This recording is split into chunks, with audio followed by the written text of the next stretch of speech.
Appropriately, we try to get people's attention with bells because this is what it's all about, is the ringing of the bells. So, and which reminds me, I don't know if all of you are aware that Leonard Cohen passed away, and just about 2 weeks ago, he has a song called "Ring the Bells," and I thought of him this morning. It's a very profound sounding song, and so there's just somebody else who's passed on.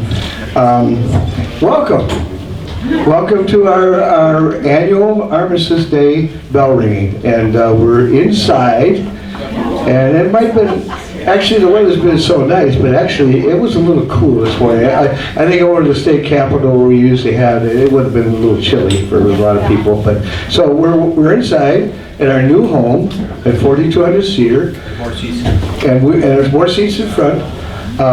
We've been here since the beginning of the year, and we're very excited to be part of this family. And I call it a family because these people, Dave Bicking over here, a round of applause for our landlord. We always like to be nice to the landlord. You don't want to raise their rent on us, you know. So, but Dave Bicking was originally had the idea of this place as a place for a lot of left-leaning groups like the MIRAC, the Immigrant Rights and the Communities Against Police Brutality, Anti-War Committee, of course, Green Party's the headquarters upstairs, and of course Wham. Somebody said Wham. Did you say Wham? Yes, I did. Security, throw this nut out of here. But of course, I saved Wham to the last because I want to thank Colleen for her hard work in getting Colonel Wilkerson here in town, and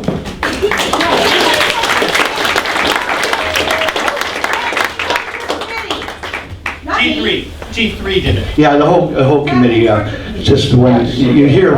But you know what? You notice Colleen a lot more. That's why I mentioned it. That's right. She did a lot of work. But anyway, if you didn't get a chance to see Colonel Wilkerson yesterday at Hamlin or at the Unitarian Society, you're in for a real treat. A guy who's been on the inside, who's been sat in front of in Barack Obama's office, who's addressed the police chiefs of America about police militarization. This is an extremely impressive individual to have in our humble little group, and we're honored to have Colonel Wilkerson here. Thank you. We'll do a short presentation before we bring him up. But I have a lot to get to, but I'll probably forget half of it.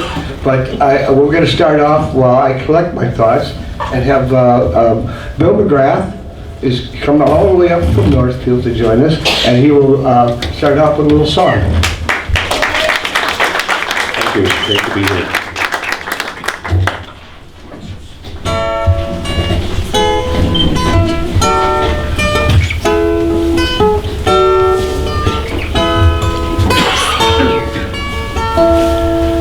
When I was a young man, I carried my pack, and I lived the wild life of the rover.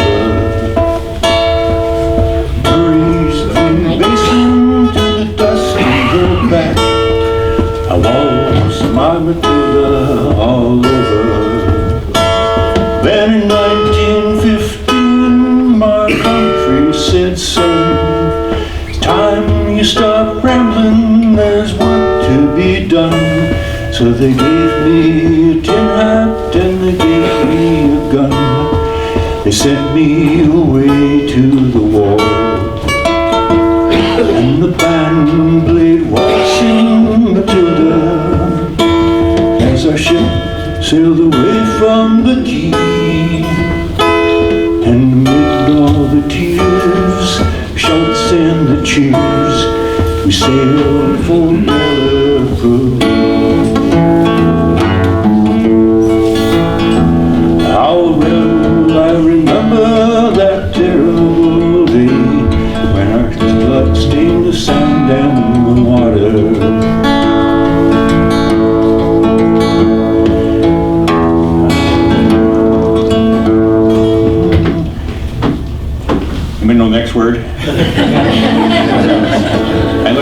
then I saw something.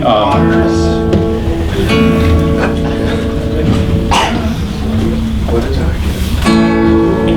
The rhyme with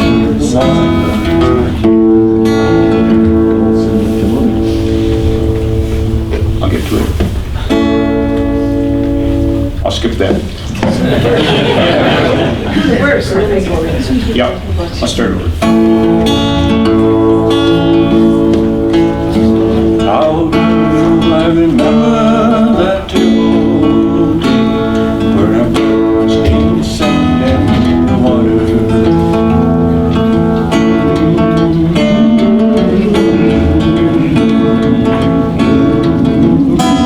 The slaughter. Young Colonel Betty, he burns as well. Shot us with bullets, he rained us with shells. 5 minutes flat, he tore us all to hell. Nearly blew us all the way to Australia. And the band played us in Matilda as we stopped to bury our slain. We buried ours and the Turks buried theirs. We started all over again.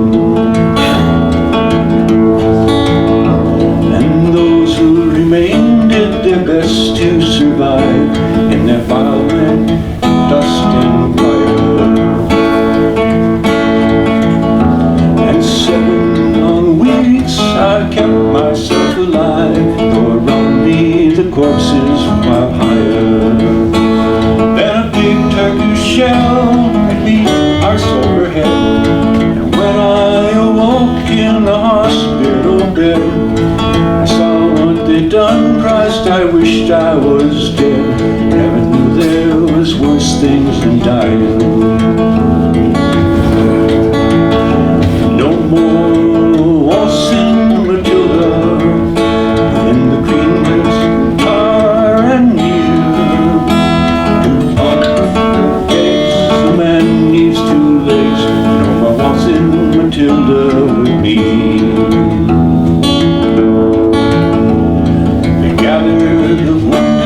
The crippled, the maimed, and they sent us all back to Australia. The legless, the armless, the blind and the insane, we were heroes of Sula. And as our ship pulled in a circular gate, looked at the place where my legs used to be, thank Christ there was no one there waiting for me. To grieve or to plead. And the band played waltzing Matilda as they carried us down the gangway. But nobody cheered, they just stood there and stared, and they turned their faces away.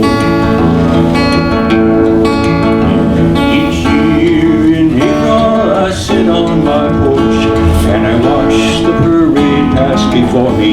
I see my old comrades, how proudly they march, reliving past days of their glory.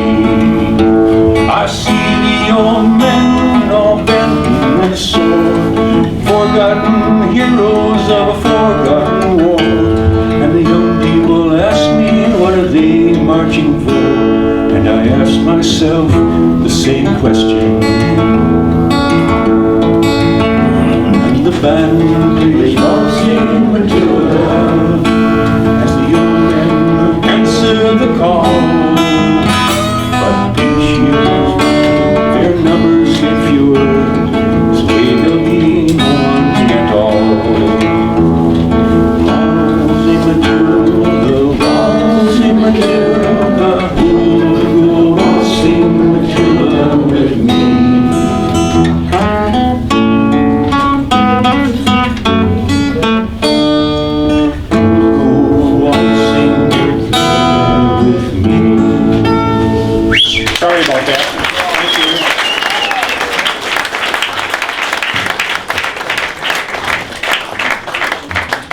a nice song to set the tone for Armistice Day. We do have some seats in front, so people don't get a little tired of standing. Thank you. We do have seats right here in front. If you don't want to get, you don't want to be too close to me. And no Armistice Day would be complete without Joey, the peace dog.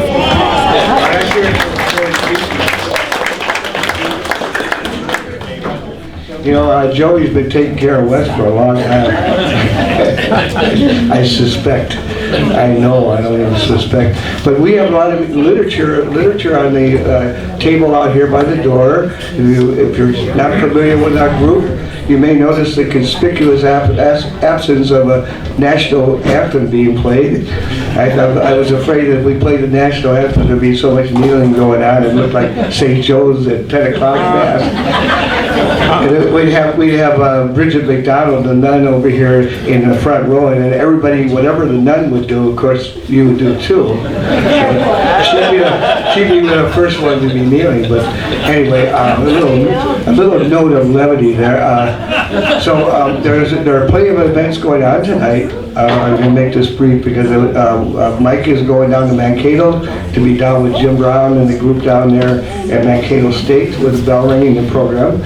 They'll be at Rick's Pub tonight. I'll be there with a group of people. We'll be doing a bell ringing, and Richard Foley will be speaking and telling his abbreviated version of what he does at the schools and does such an amazing job. Dick Foley, let's hear it for Dick Foley, come on.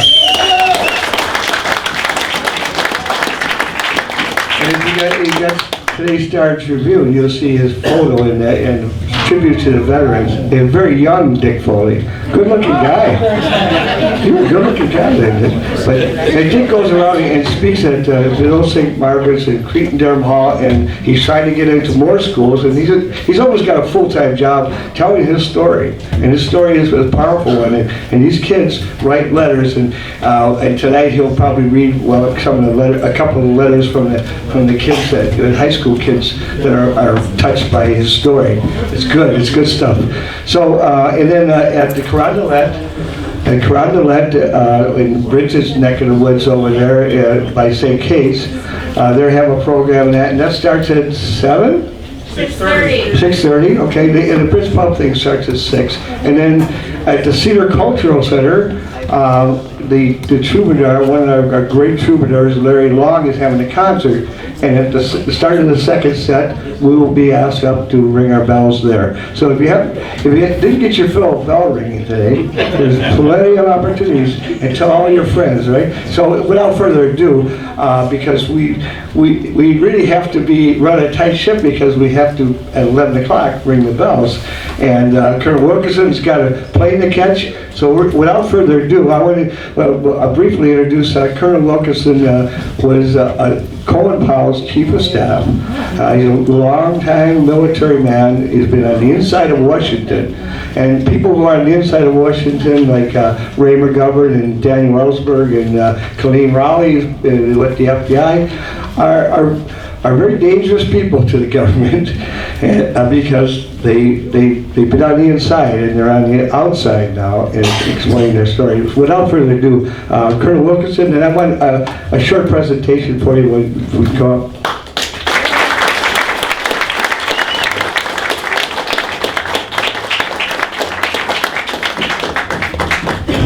We always like to give parting gifts, and we're going to present this to you, the Kellogg-Briand Pact, which is, we present this to places to have them put it prominently in their office or a public place. It was the Kellogg-Briand Pact was the peace treaty that outlaws war. It's all here in black and white. Frank Kellogg, Kellogg Boulevard, senator from Republican, cigar-smoking, whiskey-drinking senator, Republican senator from Minnesota, was Secretary of State under Coolidge, and he was one of the architects of this Kellogg-Briand Pact, which was the culmination of the great peace movement in the 20s, in 1928. So we proudly present this to Colonel Wilkerson, and we'll listen to the Colonel.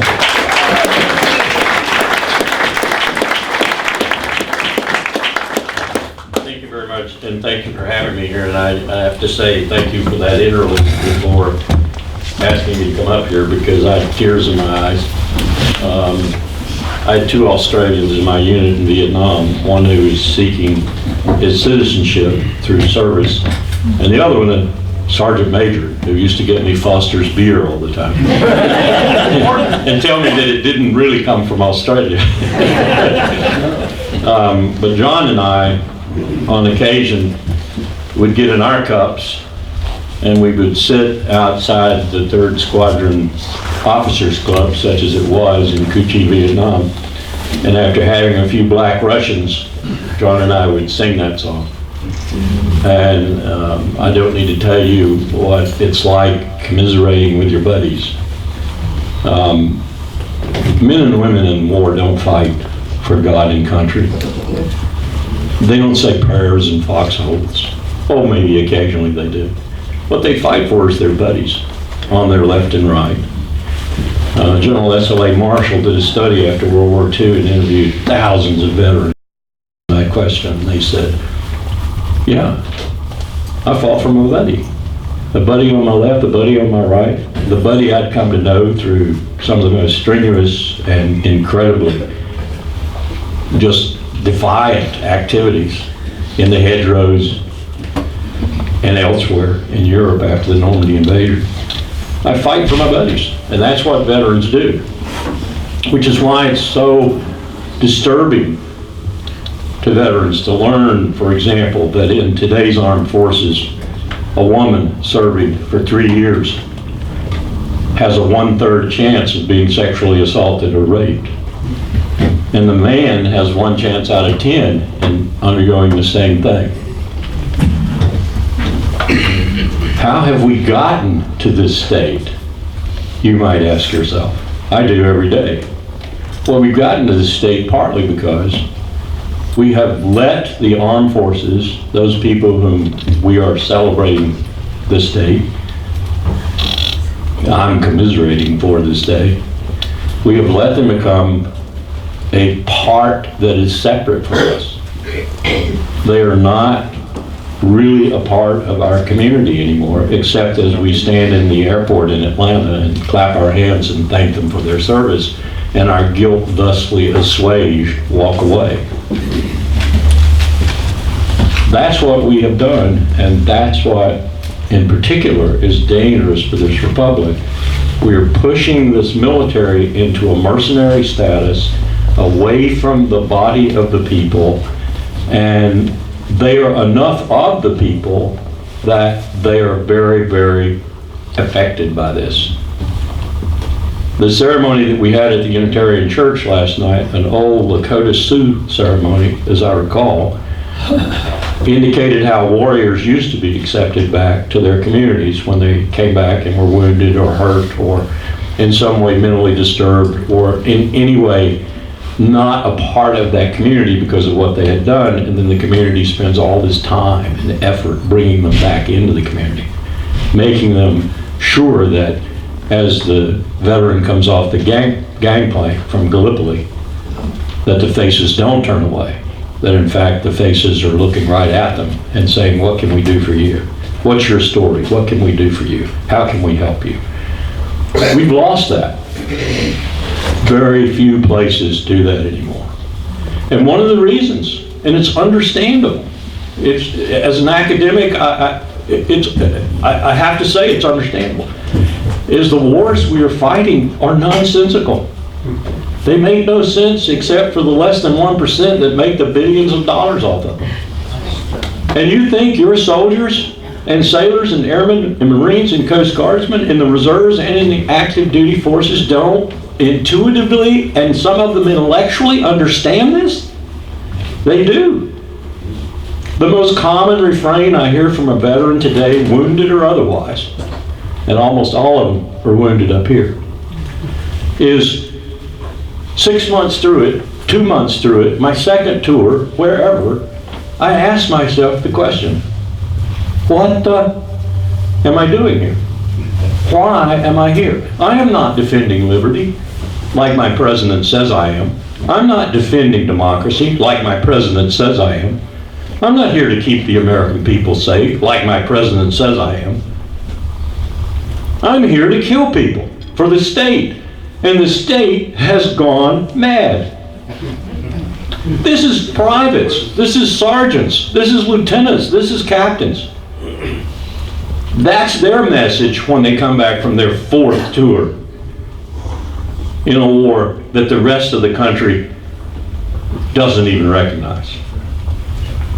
How many people in this room could tell me how many Marines and soldiers are still in Afghanistan? Maybe some of you could. And how many contractors are still over there? 30,000 plus contractors and about 8,000 Marines and soldiers. War is a very profitable enterprise. Halliburton alone, the lead benefactor of Iraq and Afghanistan, made $44 billion profit. And I would submit to you that probably a third of that was corrupt profit. In other words, they didn't do a thing for the soldiers, the Marines, the sailors, the airmen, for the Afghans, for the Iraqis, or anybody else. What they did was pad their own pockets. That's what we've become. And so when we get together like this to celebrate Veterans Day or Armistice Day, whatever we want to call it, there are two sides to that. There's the side that should be there, welcoming the warrior home, welcoming the person who has borne the burden for the rest of us home.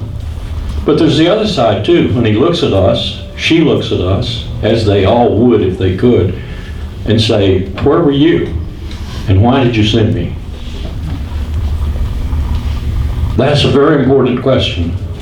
And if we don't answer that question, and we don't give some very substantive answers to it very soon, we're going to go the way of Rome.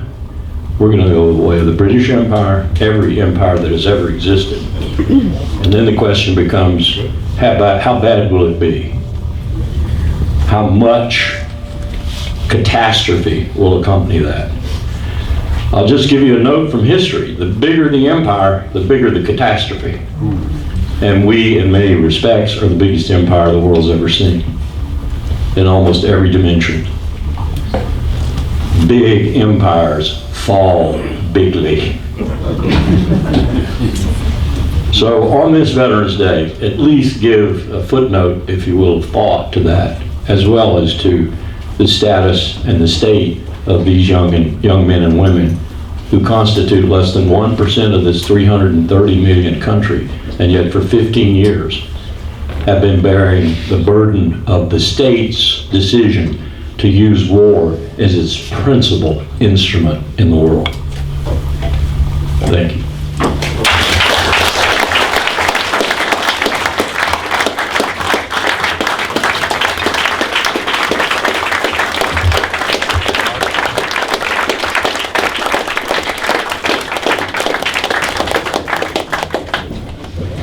Wow. Big wow factor. You know, and it was just an accident of the programming that we did Waltzing Matilda, and to me that was very moving. And he was so moved by that personal anecdote, and yeah. So it's good to have him on our side, huh?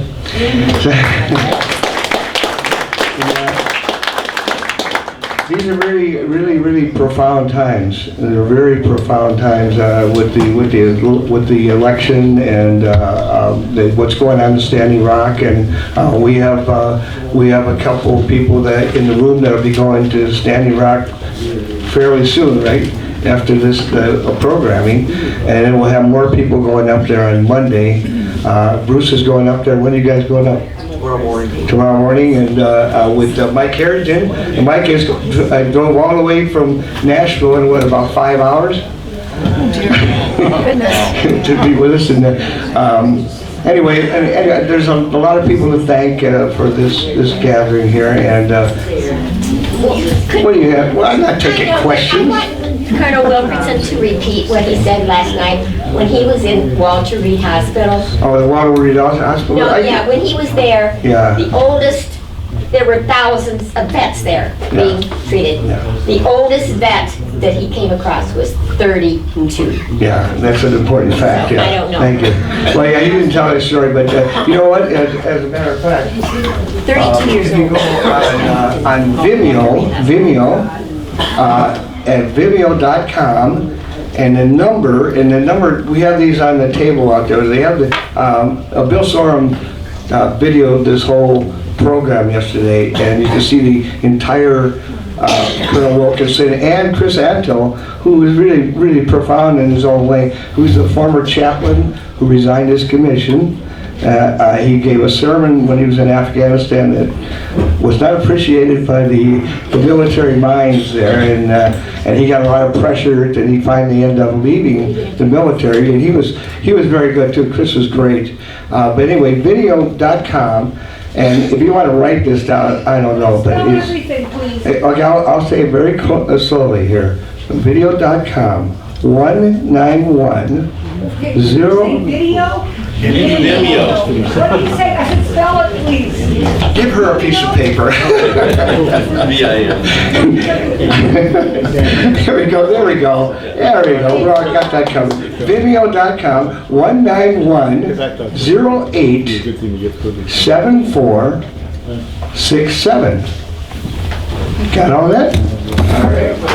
Very good. And now we got about 12 minutes before the bell ringing, and I'm not going to take any more people shouting at me out here, so I want to introduce the person who was one of the co-founders of Veterans for Peace, this chapter, 30 years ago, and who's still involved in peace and justice, and he's been kind of a mentor for me because he's a visionary. He has a visionary, and he's a visionary who doesn't just throw ideas out there. He's a visionary that gets out in the cold with a clipboard and gets signatures to bolster his vision. And I couldn't think of a better person to introduce why we ring the bells than the person who kind of babysat this thing and pushed this thing to the fore. To now we have churches, hundreds of churches that ring bells, and chapters in Vets for Peace that are just as a permanent part of their culture. And for us, we're ringing bells all over the place. We have peace sites and peace poles all over this country that we want to start working with a rededication and doing these bell ringings to promote this gradual peace process. So without further ado, I want to introduce Steve McEwen.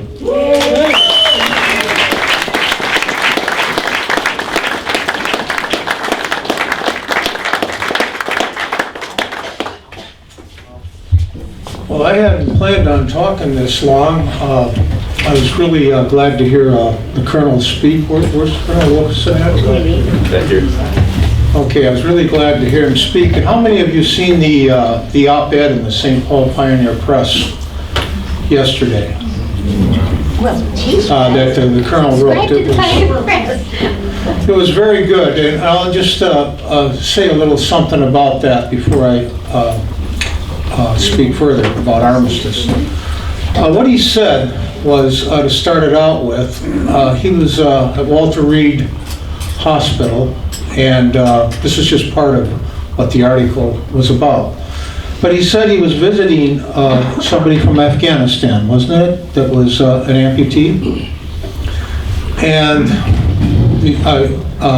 this soldier said that some Congress people had come by and thanked him for his service. Well, a lot of us veterans get thanked for our service. It gets kind of hollow. I mean, we can tell the difference sometimes when it's really well-meaning, but other times it's kind of the gloss over. And he told, this amputee told the Congress people, you know, I don't appreciate that. You can thank me for my sacrifice, as you can well see that I've done. They walked out. And so that's what's happened here on war in our country, as the Colonel said, right to the point. Just as right to the point, that document that he's carrying back with him, the Kellogg-Briand Pact, is. There was a culmination. It outlaws war, and it's still on the books today. that was a culmination of the greatest peace movement the world has ever seen, that most of the history books don't really say a lot about. But most people think that Kellogg Boulevard over here is named after the cereal. Instead of after the person, it's the only one in Minnesota that's ever won the Nobel Peace Prize. But also in that editorial, that op-ed, reminds me of back when we had our first armistice. It's in 1987. Some of us veterans went out from, and we're at Little Crow's Grave, Flanders, South Dakota. And we walked 22 miles to the National Monument of Pipestone, Minnesota, where visionaries would come to quarry their rock for their peace pipes. And the late Native American Larry Cloud Morgan, who some of you know, did the pipe ceremony there. And Jack Nelson Pallmeyer, who a lot of you know also, did the keynote address at the American Legion, entitled Armistice and the Global Corporate State. That was in 1987. Now, to drum up support for that, my mother and I, who was with National Catholic Rural Life and other peace coalitions out there in South Dakota, we were invited to speak at the Newman Center for about 5 or 6 masses for that Armistice Day walk. And a priest then invited me to come to a little town called White, South Dakota, where some church ladies in a basement were making some blankets and sending supplies to, guess where, Standing Rock. And I went and spoke to them about Armistice Day, and I said it ought to be a day of holy obligation. Now, those of us that are Catholics know what that means. And that's what Larry's op-ed, that struck me about the holy day of obligation. Because those women's jaws dropped when I said that. And I can very well imagine that a lot of people, when they picked up that op-ed and seen what Larry wrote and who Larry is, that their jaws dropped. But when those jaws get put back up to their place, what we're talking about is yesterday, Roy Wolf, another VFP member, and I were over at St. Thomas College. The students over there got a hold of me and wanted to know, how come the name change of Armistice Day? Because they're going to do their own Armistice Day ceremony, and I'm going to be over there at 12 o'clock with them, with our flag, because cadets get done with their 24-hour vigil, they're going to take it over. They're going to do their own armistice because they got some racial issues over there. And what Roy said was a reading by the author Kurt Vonnegut, which we've had on Armistice Day, and he'll be reading tonight at the Crowdlet from the Breakfast of Champions. Kurt was a POW during World War II. And what Kurt said, that he interviewed a lot of World War I veterans.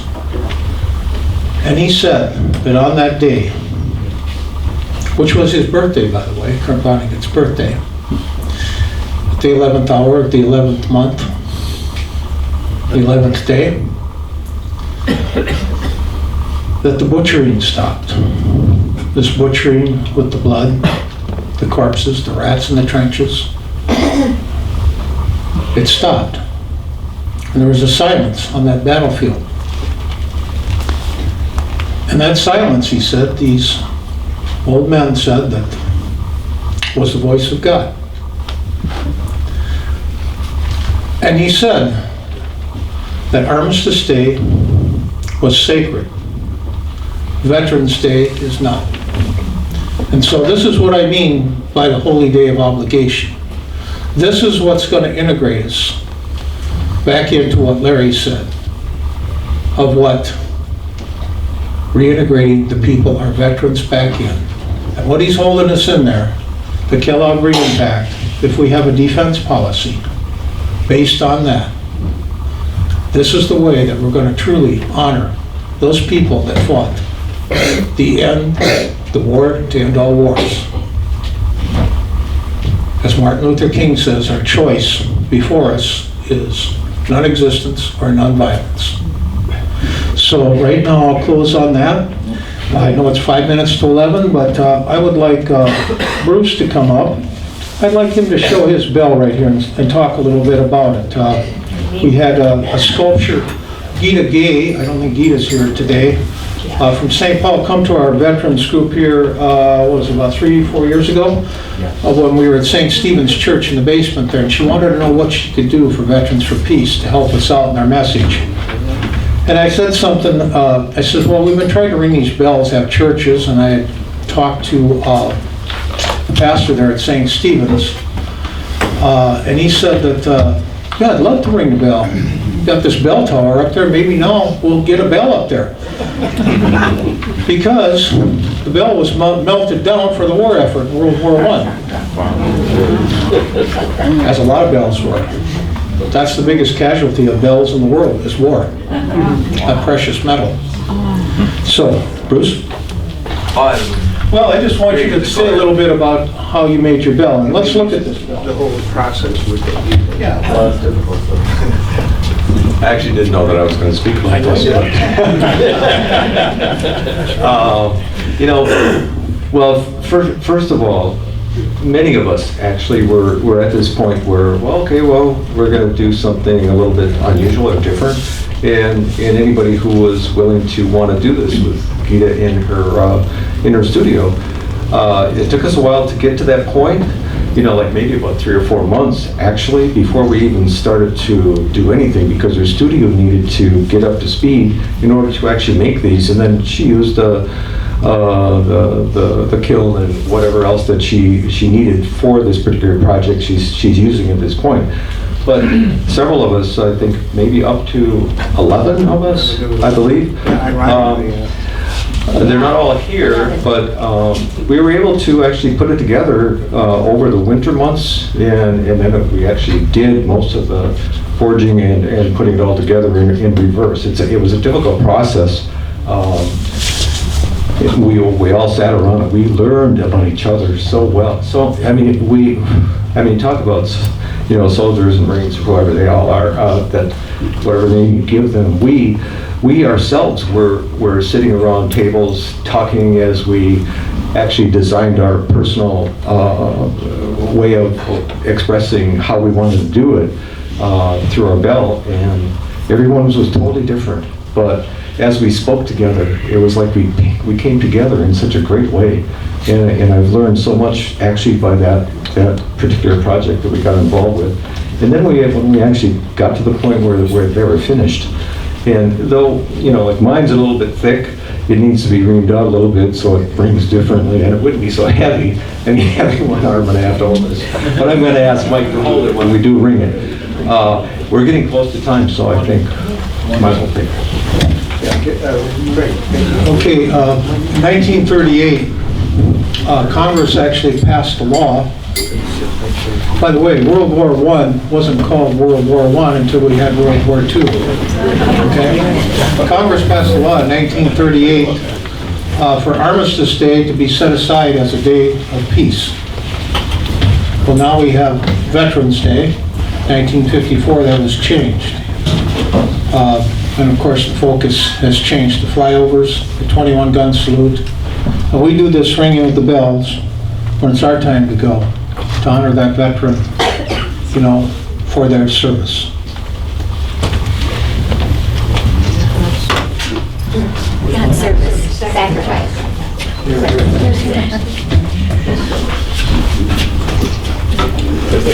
On the 11th day, the 11th hour, the 11th month, bells were rung throughout the world in joy and in sorrow.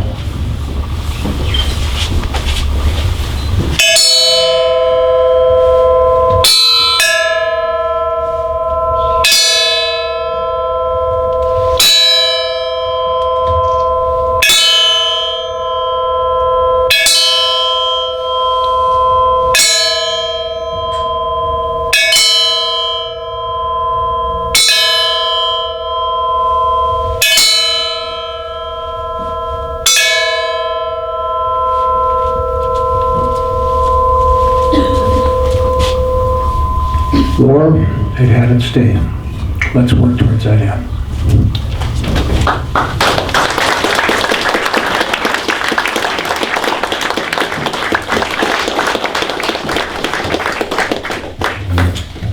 Well, now we're going to kind of ease down the program. Bill's going to sing a couple more songs, and Colonel Wilkerson has got to get in the car and get out of here, unless he has already. Yeah.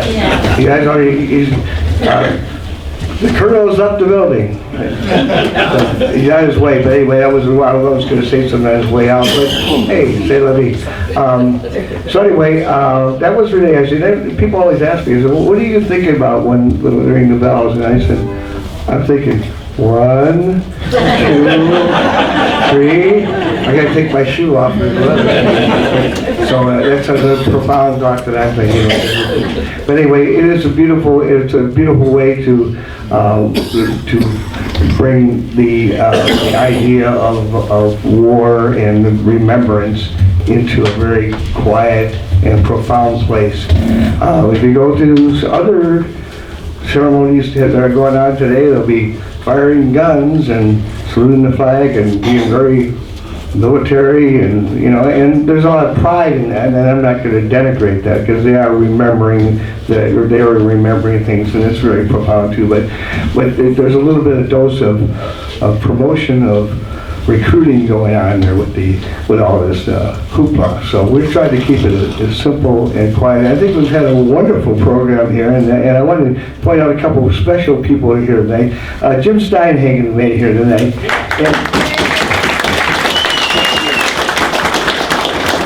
Jim is a Korean War veteran, and he's done a lot in his life, and he's experienced a lot, good and bad. And he's had a wonderful family. If you've ever seen, we had a video we did about the School of the Americas watch one year, and he had everybody, half the people in the vets checking were Steinhagens.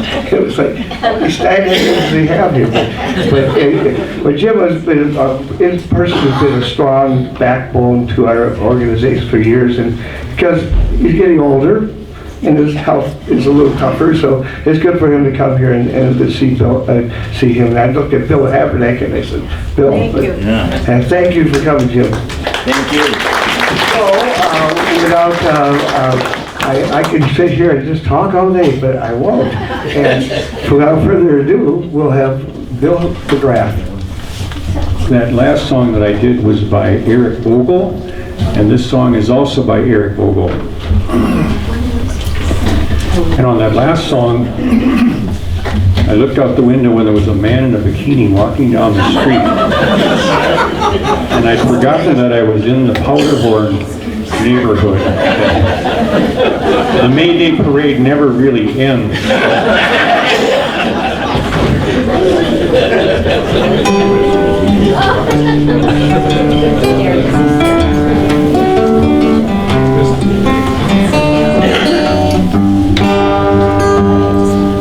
How do you do, young William McBride? Do you mind if I sit here by your graveside? Rest for a moment in the warm summer sun. I've been walking all day and I'm nearly done. See, by your grave you were only 19 when you joined the great fallen in 1916. Well, I hope you died quick, and I hope you died clean. For William McBride, was it slow and obscene? Did they beat the drum slowly? Did they play the pipe lonely? Did they shower the guns when they lowered you down? Did the band play the last post in chorus? Did the pipes play the flowers in the forest?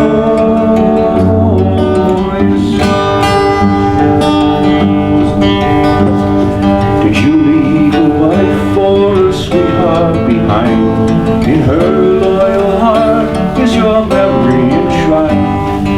Though you died back in 1916, in her loyal heart you're forever 19. Were you a stranger without even a name?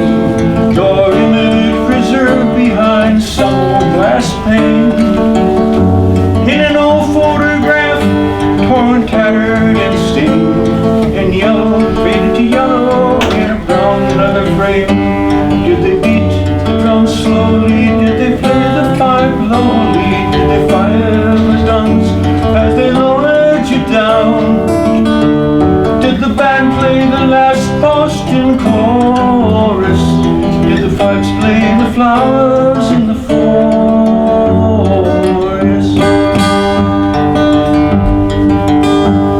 The sun shines down on these green fields of France. Gentle wind blows and the red poppies dance. The trances have vanished long under the plow. No gas, no barbed wire, no guns firing now. But here in this graveyard it's still no man's land.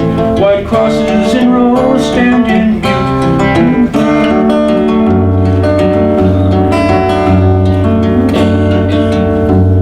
To man's indifference to his young man, and a whole generation was butchered and damned. Did they beat the drum slowly? Did they play the pipe lowly? Did they fire their guns?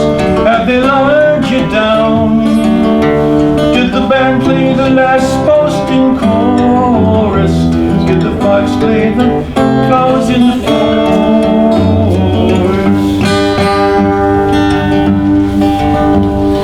Now I must ask you, young William McBride, do the men who lie here know why they died?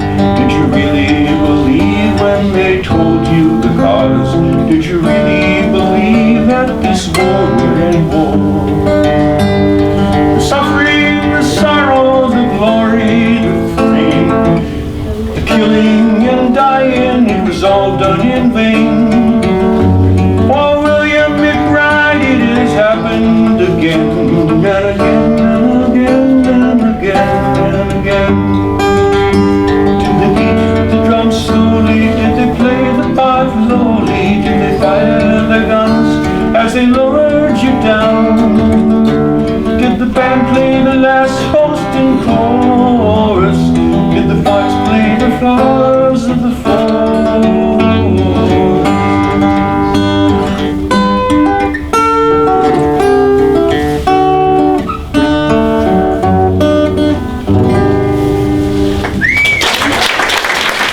Thank you much.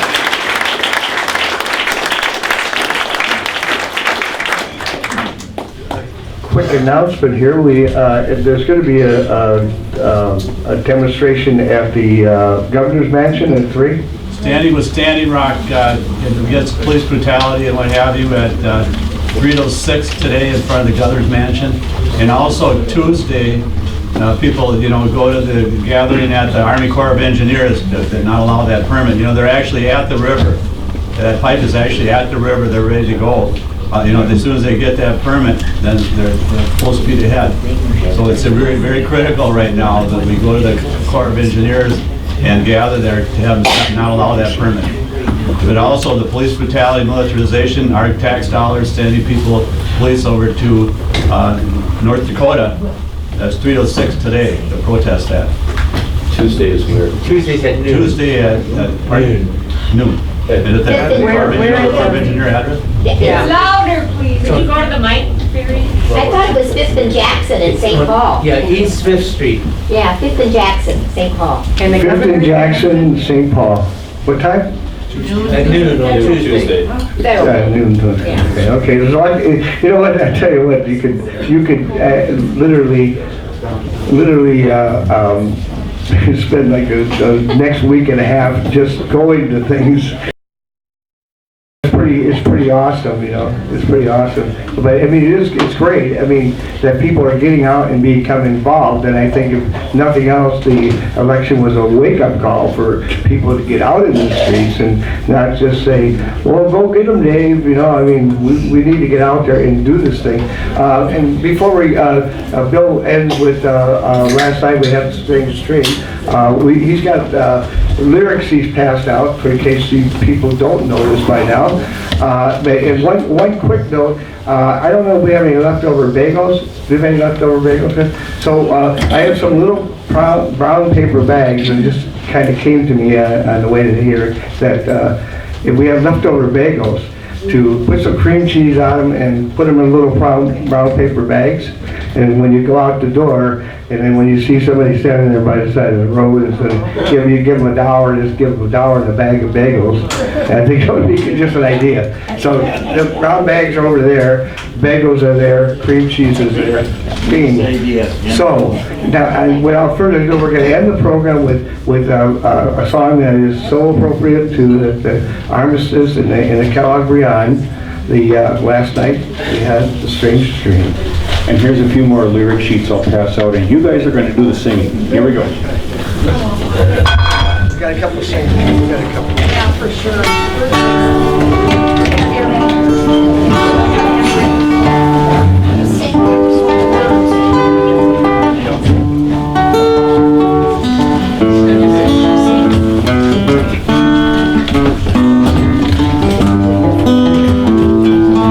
Here we go.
Everybody for coming out. I hope we put on a pretty good shoe for you today.